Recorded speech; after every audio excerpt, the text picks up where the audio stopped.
All you need is a little juju. All you need is a little juju. All you need is a little juju. All you need. Hello, everyone. Welcome to another episode of A Little Juju podcast. And I'm very excited about our guest today and our interview today because I'm interviewing two people that I love and look up to and admire. Jaimee Swift from Black Women Radicals and my friend Trinice, who is a whole bunch of things that she will tell you later. So welcome to the show, y'all. I'm glad you all get to take up internet space with me and with y'all. Also, let's talk about the girls are tuning in from Paris, okay? Like Fashion Week. Can you just, y'all can introduce yourselves in a second, but can we just flex a little bit? What y'all doing in Paris? Oh, we've been attending the Off-White grand opening in Paris. It's the first Off-White store to open up in Paris. So we've been doing like hosting events, going to parties, things like that. Front row Paris Fashion Week. Front row at Paris Fashion Week. I just had to say it because when I saw my name, I was like, oh. Wow. I was like, is that our name? Wow. Yeah. Let's be clear. Trinice. Oh, speaking to people from Vogue. Oh, yeah. Just casually talking about our work. No. Casual. The flex is of friends. I love to see it. So let's talk about the work. Can y'all just both introduce yourselves and tell us how you know each other? Go first. No, you go first. I'll go first. You go first. Your stories are much better than mine. You have good anecdotes. Okay, so my name is Jaimee Swift. I use she, her pronouns. I am the executive director of Black Women Radicals. And if you're not familiar with Black Women Radicals, just simply a Black feminist advocacy organization that is dedicated to uplifting and centering Black women and gender expansive folks' radical activism around the world. And so wait, hold on. It was last year or the year before, 2019, because I don't know what month or year we're in anymore.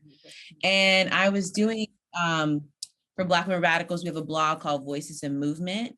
And I really wanted to highlight Black, queer, trans, and gender expansive, like students, faculty, organizers, educators at HBCUs. That was like really important to me. And someone was like, you need to talk to Trinice.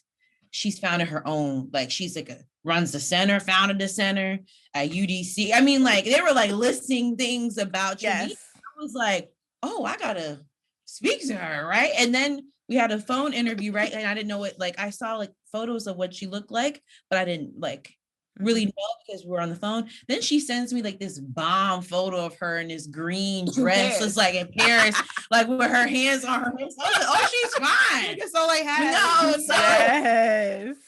And I mean, like it felt like usually with interviews, you don't know like who you're speaking with, especially in the. And it's just like I got such like a lighthearted spirit from her, like a kind spirit. It ended up being like a girl sister chat instead of like a interview. So that's how I met Trinice. Oh, I love it. Trinice, can you tell the folks who you are? Sure. Peace, y'all. My name is Trinice. I use she, her pronouns. Other names are Ifabumi, Afantola, Adiola. I am an initiate of Ifa and also Obatala. And I'm so excited to be talking to Jujubae. I know. This is my friend, y'all. And I love her episodes. So it's like, I'm on the show. So yeah, shout out to you. Because you're amazing and it brings our people healing. She also talks to my students all the time. Oh, so book her. I'm sorry, I always have to do that with all my friends because I'm always bragging. I don't know, Jaimee, I feel like you kicked it off really well. I feel like when we met, it was like on some interview type stuff, but it was really just like an instant connection of like, oh, it feels like to be in like Black feminist solidarity in a way that was like really genuine. It didn't feel like my average like movement, like connected. Right. So it was really good to feel like supported in my work. I run a Center for Diversity and Inclusion at UDC and have been doing like organizing work and like Black feminist work at HBCUs for about a decade. And when I met Jaimee, she like introduced me to this database of like, it's like who is creating a database while they're in a PhD program and is doing it like every day by themselves and running an online platform. And I was just so impressed with like this one face that people don't know is Black Women Radicals. And I'm like, Black woman by herself running this that has support, right? Like she pays people to also support her work, but it's Jaimee. Right. was just so impressed. And we saw each other again at the Defend Black Women March that we hosted last year. So shout out to you, because Juju was also there with me, and it's really like special and divine how like we're in Paris right now. Now I'm talking to Juju about like how we got to this moment. So that's who I am, a little bit about what I do and how we connected. Yeah, and it's what's really amazing is that y'all haven't known each other that long, and yet in this short period of time, the work that you all have done and been in collaboration with is like amazing, and it's worldwide, which we'll talk about in a little bit. But Jaimee, I just want to ask you, like Black Women Radicals, what sort of inspired this space? What sort of inspired you to do this work? Also, you're doing it alone, which, like Trinice said, is like wildly wild, but also so amazing that you are able to carry something like that. But where did this inspiration come from? And then also, can you just tell people what it is, where it lives, if they're unfamiliar? Yeah, Trinice always gets me because she's always like hyping me up, and I'm always like, oh my God, over That's here. what we do, baby. Yeah, so I'm like, oh. So I was recently graduated. I got my PhD in political science. I went to Howard University, and I study a unique field called Black politics. Mm-hmm. There's nowhere else in the world where you can major and minor in Black politics in a graduate program than at Howard. So it's a very like niche field, right? And so it's interesting. Like I'm learning about all these thinkers, like Mac H. Jones, all these people, but they don't really talk a lot about Black women. And we don't learn about a lot about Black women political scientists, nor do they acknowledge like the very like Black feminist spirit and space that Howard University has cultivated, nor do they talk about the Black queer, trans, and gender expansive like leaders who are at the vanguard at Howard, but they like never, and Howard and beyond actually, but never really like give them space or honor their queerness or their transness or their gender expansiveness. And that's a problem to me. Why do I not see Pauli Murray honored or even in like incorporated in the syllabi or Lucy Dick Slow? You know what I mean? So that's why I started Black Women Radicals, because I got tired of the erasure of Black feminists, but largely mainly like Black women and gender expansive people, but like Black trans, Black queer women and feminists. And so that's why I started Black Women Radicals. And I didn't know it was going to be, I didn't know people would like it. I just was like, let me use the privilege that I have to get a PhD to make this information accessible. So I hope people learn from it, you know. I hope people find it a useful tool. And how old is Black Women Radicals? How long have you been doing this? Wow. So I like came up with the idea 2018. I silently built it for a year and like 5 months. And then it officially launched October 1st, 2019. So it's not that. It's not. And listen, for y'all who don't know, Black Women Radicals has like over 100K or something like that on the gram. Like, this is not no small little thing we're talking about. Like, it's so amazing that you've been able to do this. Jaimee, don't do this. Me. That's impressive. Okay. So what experiences, I think one thing that I'm really impressed with Black Women Radicals is that it is so global. Like, it's not just about Black feminists, American Black feminists, or Black people, Black gender expansive people in the US, but like it is, I mean, there's different panels and discussions from folks in Australia, I saw, Brazil too. I mean, it's just like, oh yeah, of course we need to be in solidarity with folks all across the world and all across the diaspora. So I really, really appreciate that. Can you talk a little bit about, didn't you study abroad in Brazil? And I'm curious if that had any kind of impact on your work with Black Women Radicals, and kind of what were you doing in Brazil? It did. And it's funny how like Trinice and I talk about traveling often, but when I was 19 in my undergraduate program, I didn't think I would ever be able to travel abroad. Just for full context, I'm the first and only person in my family to travel abroad. So I was able to win 2 scholarships or receive 2 scholarships. And I went to Bahia in Brazil, Salvador. And that changed my life because I didn't know that there were Black people in Brazil. You know, my first frame of reference of Brazil was Gisele Bündchen, the German model, Victoria's Secret model, right? And that changed my whole life. Like can I just be like real frank? They're like niggas, you know what I mean? Like we're like literally everywhere. And after that, like my praxis has always been like, how do I talk about I mean, Trinice just came from a, Black Europe summer school, right? And like Black Women Radicals has Afrofeminisms in Europe series. So are we talking like we're in Paris? Are we talking to Black French, Afro-French feminists, or in Brazil, like what they're doing there? What are queer and trans feminists doing in Canada? Yes. It's like we're everywhere. And if we reinforce US imperialism, if we only think that there's Black people in the United States and our concerns are the only or main issues, right?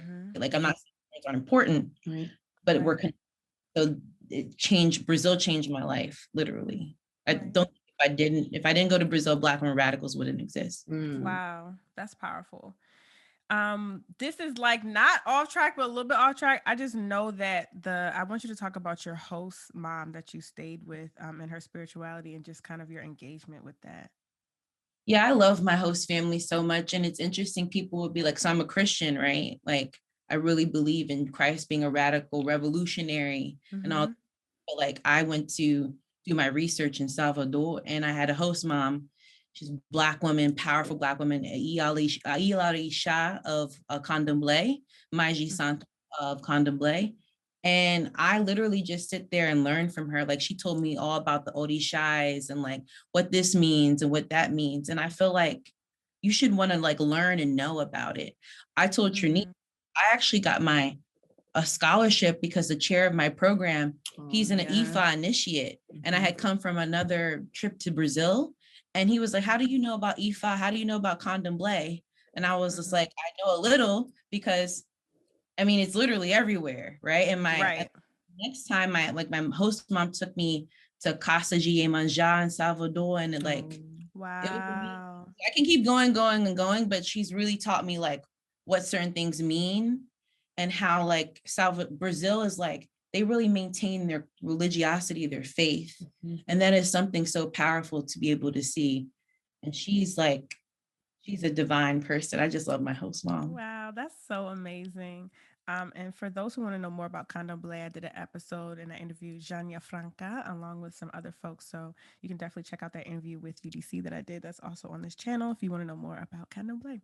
So, Trinice, like, how did you all? Well, first, I think you should tell the story about how you got involved with Virgil and Off-White, and then how Off-White got connected to Black Women Radicals. Like, kind of, how did all these connections come together? You got the Off-White shirt on, period. So like I support Black women. So yeah, how did it even come to be that you met Virgil and kind of became a part of this? Wow. I'm really like appreciative of the question in this moment, like to be in Paris right now and for it to be like over a year. Since we met last year and during the height of rebellion, right? Because that's actually what it was last summer. Folks in the M4BL DC contingent, which is the Movement for Black Lives, for folks that may not know what the acronym means, decided to host a Juneteenth mobilization in DC. And me and Paris Hatcher, who is executive director of Black Feminist Futures, decided to co-lead a Defend Black Women march. And this march was really important to us because there were about 6 to 8 different feeder marches that were happening, but none of them dedicated to Black women, girls, and femmes. Right. And we know why, right? This is actually on the backs of George Floyd's death, where we were noticing that people were doing the same things they usually do when Black women are murdered and killed. Breonna Taylor was actually murdered like months prior, right? And like we did not respond in a grand way of how we responded to George Floyd. And we know that's because of patriarchy, right? We know that folks don't always galvanize because of patriarchal violence. So I hosted this march. Actually, Juju was with me because it was important to me at that time in my life to have a friend that I trusted and a friend I could pray down, y'all. Who was that friend, right? And before we left the house, we decided that we were going to carry our machetes. And, I'm British Jamaican. My family are some descendants of the Maroons on some parts of my family from my grandmother's side. So it's always been really important to me to like channel like the practices of Obia, channel the practices of Udun. This is like before I even initiated into Ifa, right? Like I was been practicing like some hoodoo and conjure and like was getting my hand and all those things. But for me, it was like, I need to go to my Egun, right? Your ancestors first before you do any of this initiation or Risha stuff at all. Cause I think people just jump in and they're like, and I'm gonna get initiated. And it's like, girl, you need to go holler at your grandma first, right? You need to go talk to your people. And Juju, we went to my altar because people love Sam. She'd be like, they're hungry and they want this. And I'd be like, cool, thanks for looking out. You know, we prayed. And for some reason, I was like, oh, I'm gonna throw on my industrial belt, which is like one of the most iconic pieces in streetwear. And just one of my favorite like items in terms of fashion and design, because I didn't have anywhere to put my machete. And I was like, you know, make it political, but let's also make it fly, right? Because to me, fashion is not just, you know, what you wear, but it's a statement, right? It's a canvas. And everything is political. So I decided to attach the machete to it. I think you had your machete on your hip and we prayed. Yep. We was out, right? And it just so happens that we're leading this march. Things are really, really super intense. People fucking with the permits, y'all. They didn't want the march to happen. Like, we didn't all of that. expect all these people to come, then it's thousands of people.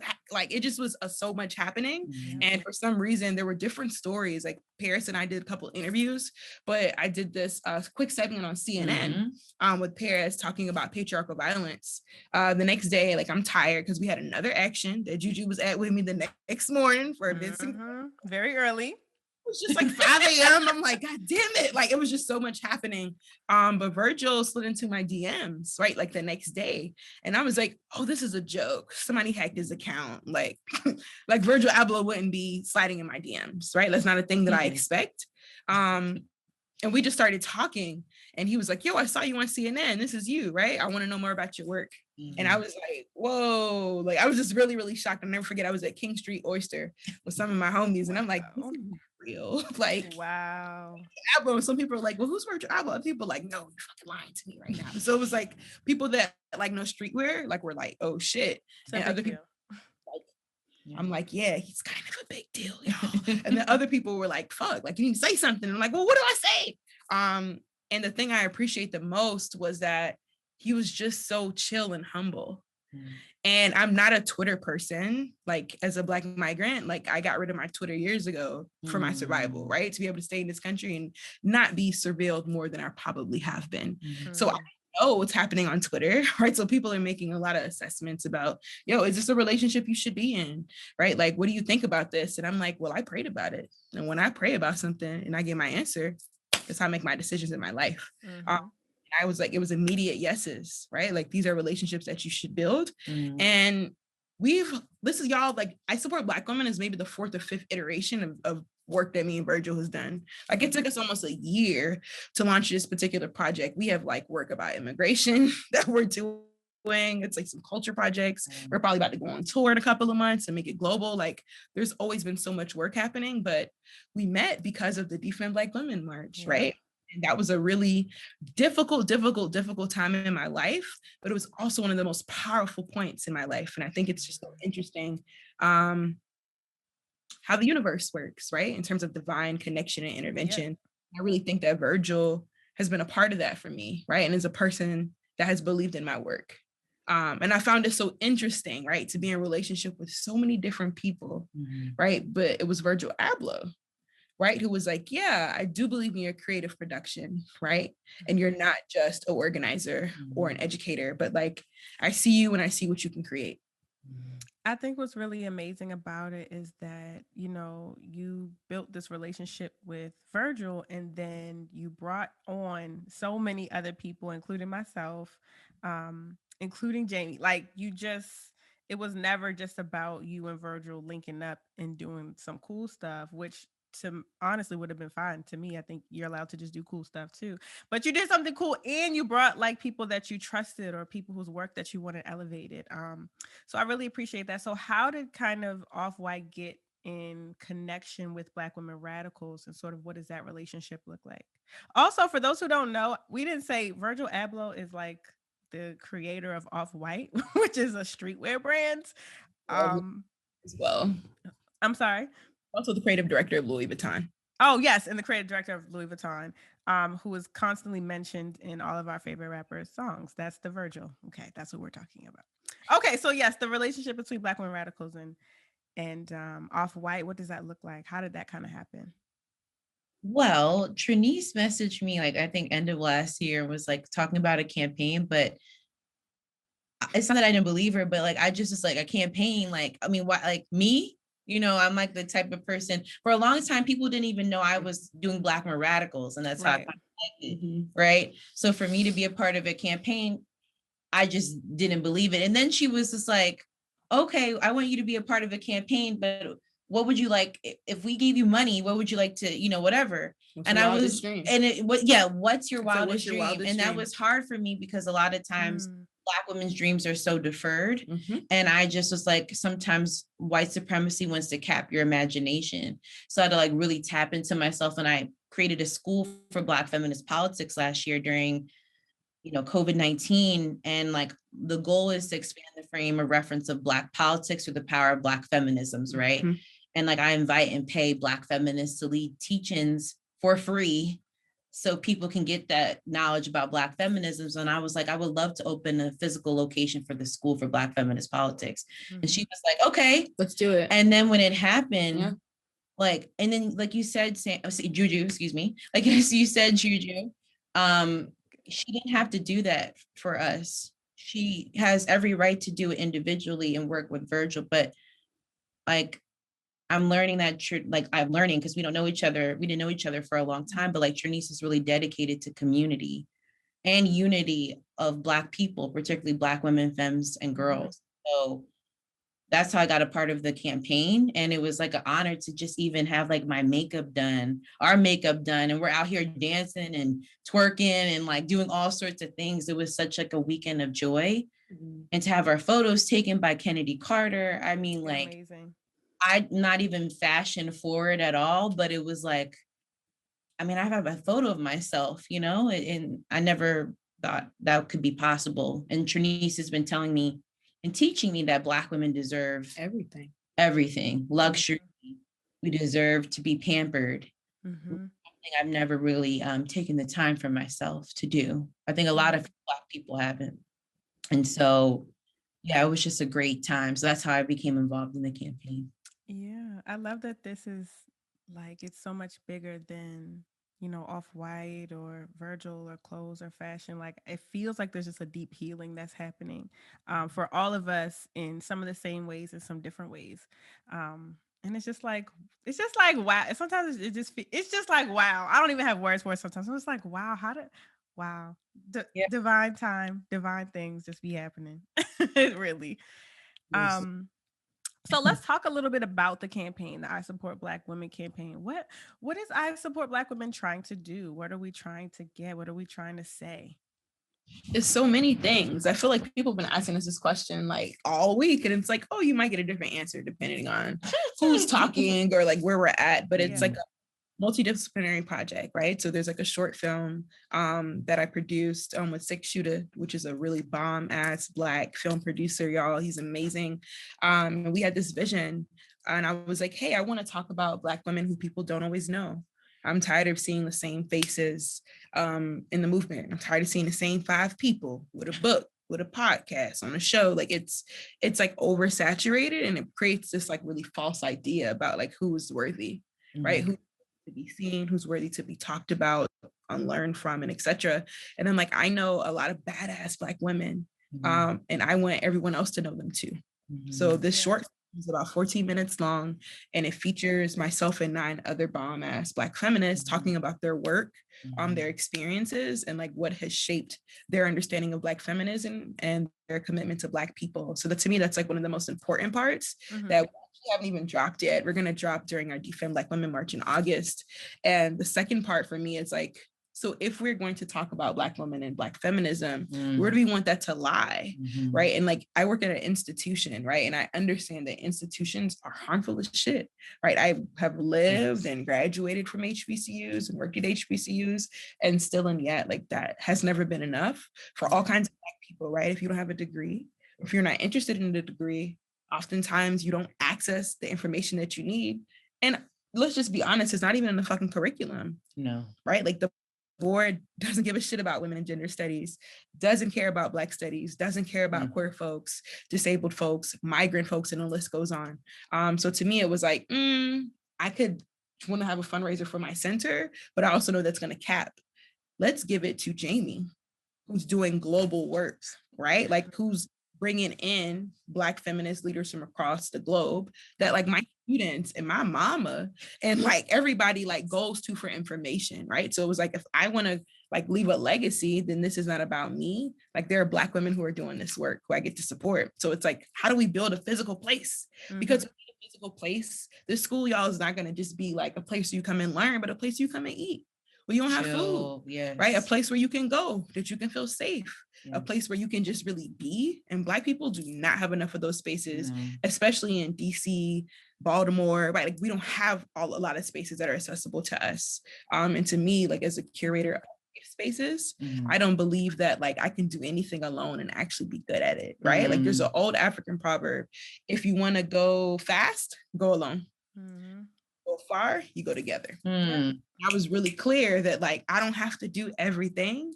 I believe in people who like believe in me and have like a vision. So it's like we have the short film, right? We have this school that we're building.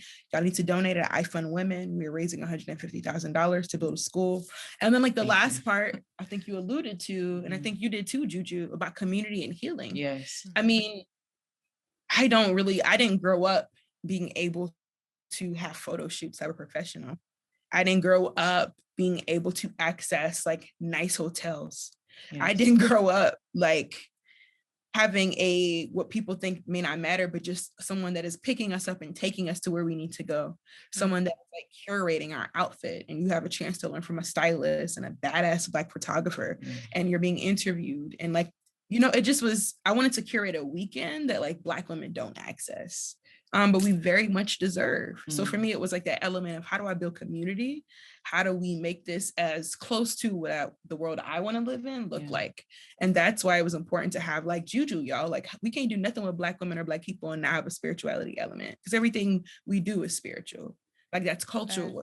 We have education and I don't have, right? Like Jaimee, Honore was doing music. Aja's just badass community organizer, sex educator, Bree. Like I could go on and on and on and brag about these Black women who I feel like it's an honor to know. So to me, it's like just an introduction of like the work that I'm going to continue to build out with Virgil through PSA, because he's done work across the globe for like, I could think of 50 projects that Virgil is leading across the globe that not only is fundraising and putting money in people's pockets, he's less concerned about putting money right around. It's more about what are the tangible changes and conditions that we need to shift. For me, it was like you're talking my language as a person that feels movement adjacent, right? Like I feel like I have a political home. I'm cool with these people. We share some of the same values. And also, I don't believe in disposability or that we can't. I think we're going to lose if we keep talking to the same fucking people. Right? And we continue to do that and we discard people that are our people versus being in conversation around transformation. You know, Mary Hooks has this mandate, and to be willing to be transformed in the service of the work. And I feel like we miss that shit every time. And to me, I couldn't miss that shit, because if I would have missed that shit, we wouldn't have been able to be in this conversation. Right. Jaimee, did you want to say anything? I just would like to talk about like the healing part again. Like I think about the photo shoot and how like my grandmother, she's never had that opportunity. My mother was a Miss Essence of Ebony. And you know, like pageant queen. You know, like she still's never had that. And I felt like ashamed. I told Trinice, like, wow, like, you know, I get to do it, but my grandmother and my mother, they and I would love for them to do that, but I just felt like I didn't deserve that. So I think that was like a transformative moment for me. And also too, talking about safe spaces, like we're in Paris, right? And we were able to talk to Black French, Afro-French feminists, right? From Mawasi Collectif and Salchi Collectif, right? And like, they're like Afro-feminist, Pan-African revolutionary groups here. And we like, where do they stay? And like, where do they do meetings? And we also talked about the Svet from Martinique, you know, and then we also talked to Manuela and Cali from the Coordination of Autonomous Black People in France. And they really don't have a space to meet here, right? And like, they were just so grateful for to be in conversation. And we were grateful to be in conversation with them. How could we come to Paris and then try to like roll on their turf and reinforce US imperialism and not talk to Black people here, right? And so it just goes to show you that oftentimes Black people don't even have spaces globally to sit and be in conversation with one another and feel safe, right? And so with the school, I hope that Black people from all backgrounds can come in and feel safe and literally have like these conversations that I think many of us are yearning for, thirsting for. Because when people get Black women radicals information, like I didn't know this, what people like, you taught me something and that means a lot to me. And so like people, Trinice, I learned from Trinice, I learned from you, Juju. I learned from like so many different people. And I think if we're going to transform this world, we need to learn from each other. Yes. The same, I'm just going to be one last thing. White people have a strategy. They share oppressive strategies and tactics with one another. We've seen Paris has not been like rosy, y'all. We have experienced some things. Wild times. Right? And so they literally share strategies. We need to share strategy to transform this world the way we would like to see it. Yeah. Right. And it's so powerful that, you know, you are leading a lot of that right now, Jaimee, like with the school and with Black Women Radicals. And when you say school, is it like an age group school? Is it open for anybody? Like, can you talk a little bit about what that might look like?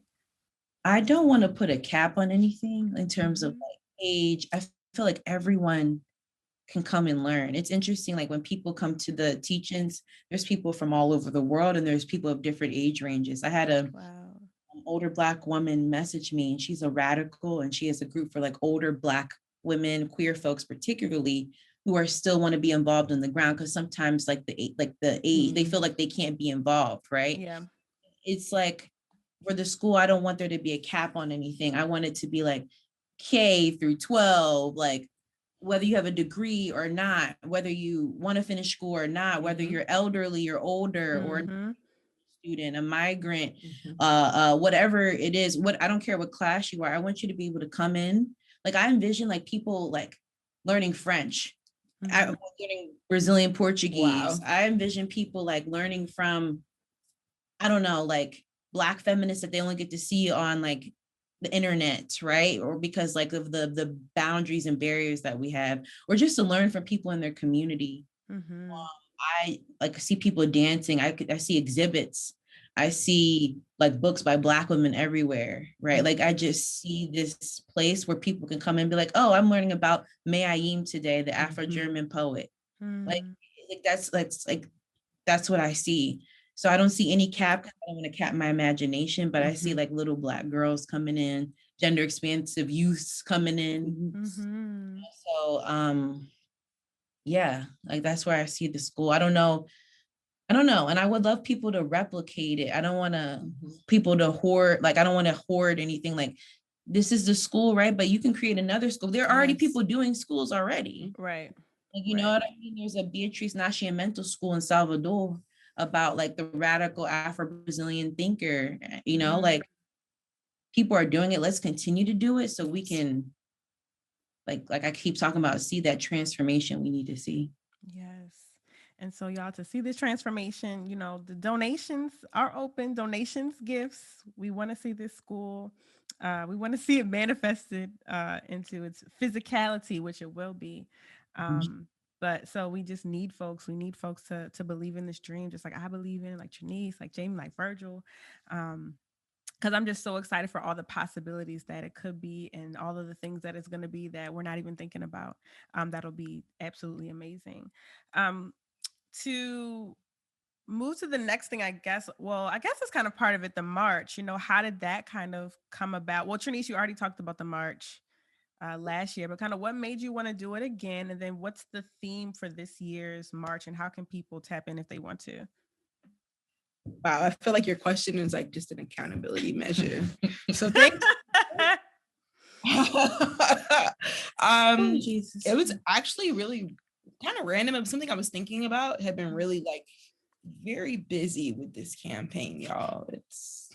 It's I've learned so much just about everything in the last like year and a half, like not just about my capacity, but like working with other people. This is a completely different new industry. Like it's and Jaimee and I were talking one day and I'm like, I want to do defend again. But I don't know if I want to do it in June, right? I don't want it to be around Juneteenth. I want it to be a different theme. And Jaimee was like, well, I'm planning something. And I'm like, well, what you planning? And then Jaimee, you should talk about what you were planning and we'll talk about how we collab. So I'm not an organizer and don't ever claim to be an activist. Like Trinice is an activist and organizer. I'm just Barely. a culture. I could just define myself as a culture and political custodian, right? So like I always wanted, my work, like I said, is in Brazil, and Marielle Franco was an Afro-Brazilian bisexual feminist politician and organizer who was sadly assassinated on March 14th, 2018, because she was so outspoken about anti-Black state violence in Brazil. And I really wanted to honor her, to do like, I don't know what y'all call, like a action. A rally. A mobilization. Thank you. Yeah. That's why the organizers over here, right? And I just never didn't know how to like do that physically. So I said, Trinice, like I would love to do something to honor Marielle Franco, because it's her 42nd birthday in July, or would have been her 42nd birthday. And we need to like be in solidarity with Brazil, but people, Black feminists globally, right? And that's how it came about, like a outside, like birthed kind of outside my research, and like really wanting to honor an Afro-Brazilian woman whose life and death impacted the world, right? And so that's how the second annual Defend Black Women March. And I'm just laughing because it's like we're still planning, y'all. Yeah. And it was an easy yes. I just had to tell you, like when I was learning what Jaimee was doing, I was like, I mean, of course, in 2019, I went to Brazil as well to study at the decolonial Black feminine school. And it was like a year after she died. And a huge part of the organizing that was happening, we got to learn from like her comrades. And it's like, I only got to spend 2 weeks, y'all. And I'm like, damn, how do I learn more about the work that's happening in Bahia? Because I had a culture shock, right? And Jaimee talked to me about this, like, Brazil has the most niggas, y'all, outside of Nigeria. So it's like, it was, right? Like, how come something that I learned? So like being able to learn from Jaimee, because she spent so much time in Brazil doing the research, it was like, hell yeah. Like, of course we should do this, because people talk about Black feminist solidarity, and this is not a critique, it's more of an assessment. It's very rare that I see it, right? It's rare that I see people doing more than posting a picture, right? But like, what does it mean to say fuck borders, right? And to ensure that we're centering the experiences of people who we may not even know, right, are people. So it's been eye-opening. I mean, like, what does it mean to truly be in Black feminist solidarity, and like to sit with that and like not get upset when like you have to kind of not be let me say this, Black Americans not being the quote unquote center of attention. And I'm not trying to make anyone feel bad, but it's just like by proxy, because we were forced to come to this wretched place. We were forced and we were enslaved to come here. The US like is the superpower, what people could be the center. And so how do we like decolonize that? As someone who was born in Houston, Texas, y'all, I don't have an accent, but but born in the United States, I think it's important that we do that type of work and assess like what's going on in Jamaica, what's going on, how is that connected to London or England? What's going on? And like, there's Black people in Moldova, y'all. I met an Afro-Moldovan when I was in graduate school, never other Afro-Austrians, Afro-Russians, Afro-Italians, Dutch. Like we lit because we everywhere. Everywhere, okay. Ashe. So it's amazing that y'all are doing this with the march. So can you tell us when the march is? Where is it going to be? I mean, tentative time frame, just generally, so that we want folks to show up and show out. What are we thinking? We can always update it. Where's my church? So it's August 20th to the 22nd. Okay. We're trying to not make this a conference, but it seems to be turning out into a weekend. So we're hosting like a Friday night. I want you to talk about the film, and we're doing a screening. So Friday night, there's a film called Sementes, which means seeds in Brazilian Portuguese, that discusses how Marielle Franco's life and death was a seed for Black women to run for political office in Brazil and like at rates never seen before. So it's a beautiful film. Then Saturday, the rally. Yeah, we're hosting a March. rally after that. But we forgot to talk about the I Support. Yes. So we're gonna launch the actual film that features all of us. throughout the campaign, like that night. It's 13 minutes long. So for me, the most important thing is actually the film that Jaimee just talked to you about, because it's like a precursor. We want people to really engage with the film because folks might not be familiar, right, with who Marielle is. And this is a way that we want people to get like comfortable, not just with the material, but see themselves reflected in why this march is even happening and why it's actually in her honor when we talk about folks from the Caribbean and the global South. And then Saturday, we're doing a rally. And a march that will kick off at Malcolm X Park and go all the way to BLM Plaza. Then that it's turn up time because we got to have some Black joy somewhere, y'all. We got to, March is going to be Black joy, but I need a little, drinky drink, but we shouldn't be drinking anymore after yesterday. I'm sorry. We shouldn't drink We drank else. too much yesterday. Yeah. Pretty bad. And then Sunday is Chingalamina. It's okay. We have like 4 different panel discussions happening. So Chingalamina is going to feature like Black organizers who are doing abolition work to get Black women free. So we're going to kind of have a migrant element talking about folks that have been detained in cages versus folks that have also been detained here, and just having the conversation about abolition. Because I think that people seem to think that it was birthed here, and this idea, there's so much we can learn about what's happening in Brazil, right? There's so much we can learn about what's happening in the global South, and really how Black women have actually been at the vanguard of leading rebellion, which is super important. You're going to see the website. You're going to see the Black women that we're focusing on, like Cecile Fatima, Nanny of the Maroons, Carlotta Lukumi. We just really want to bring in more Black women from around the globe into the space. We're also doing a session with Black Dom Sorority, talking about Black women and Black dominance, which is going to trying to push beyond like consent and pleasure, right? Like Black women deserve good sex, and good sex ain't good sex unless it's consensual. But also let's talk about dominance and get into some conversations about BDSM and kink. And then we have a youth program happening for our baby Black feminists. And so, And your favorite program that you skipped. Oh my gosh, how could I forget? Oh my gosh. So yes, it's Ashe to Ashe, the role of African religiosity in Black feminism.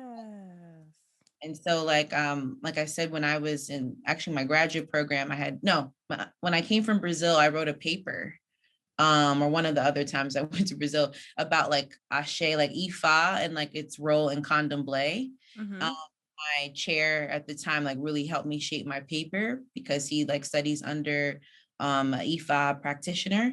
And so like Ashe to Ashe is like even how it's spelled, like I think it's in Yoruba, like it's and then it's the X, and to kind of have that. And like in Salvador, like everywhere they have Ashe, like it's like everywhere. And so we're going to talk about Pan-Africanism, the role of spirituality. So that should be exciting. I mean, Juju, I hope that's so exciting. I mean, I'm like, duh. Oh, I can't wait for this. And it just sounds so amazing that this is a space that's being curated like for us.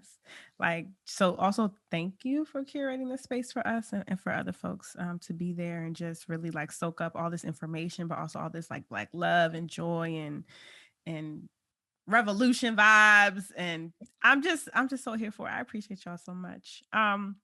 To close out, my last question is, what does Black feminism mean to both of you? I want y'all both to answer. We've said a lot about feminism today. We've used the word feminism over and over again.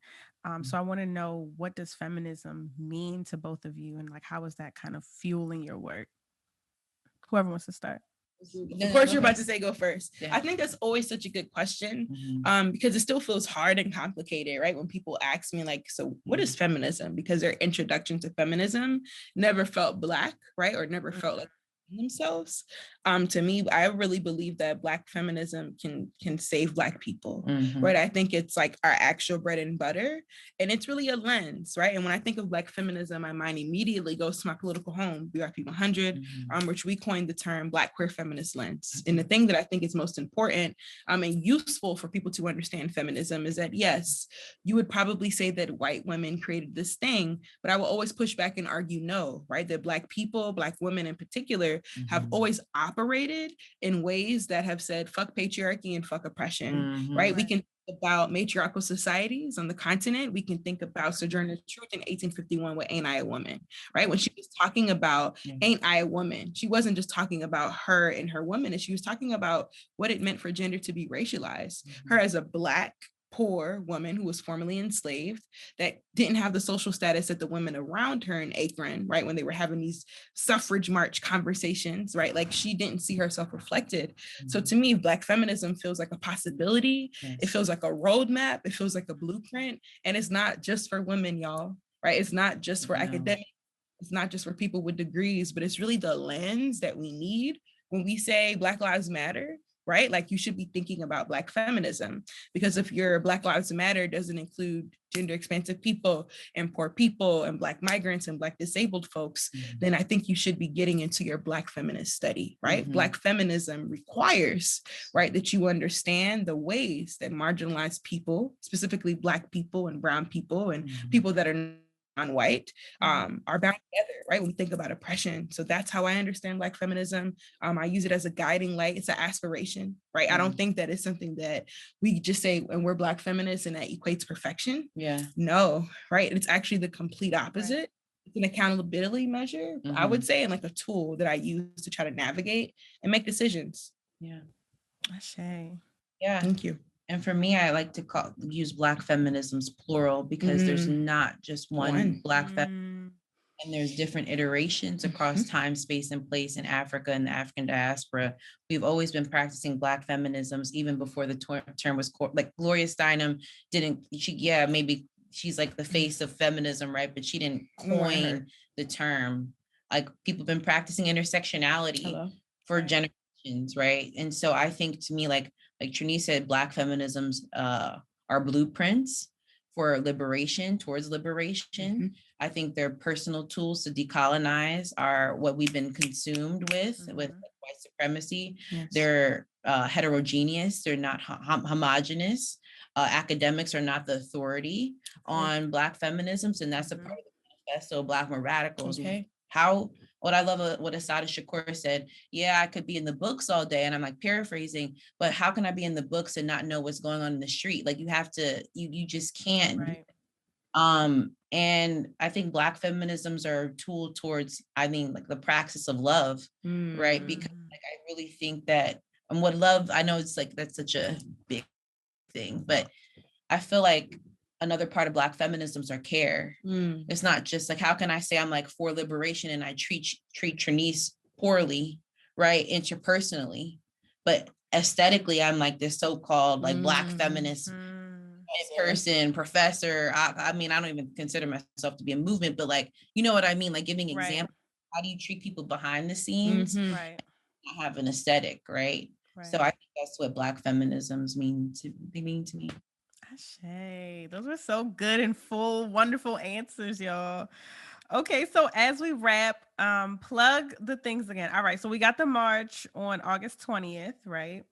July 21st, we're hosting our last salon series. July 21st. Okay, y'all go ahead and say it, child. I just remembered. So sorry, y'all. We host our last salon series for this iteration of I Support Black Women with Black Discourse. Tell them who our special guest is. Our special guest is McNally Franco, Marielle Franco's sister. Executive director of the Marielle Franco Institute. And that's a big deal, y'all, because she's been through a lot, and they actively make fun of her sister's death. And so like we really want to uplift her. She's also like went to HBCU. She went to North Carolina Central. She's brilliant, y'all. And it's honestly an honor to be able to be in conversation with her and just the magnitude of her work. That's on the 21st. That's on the 21st. How do people find out about that? So follow Black Women Radicals. It'll be there. Follow Black Discourse.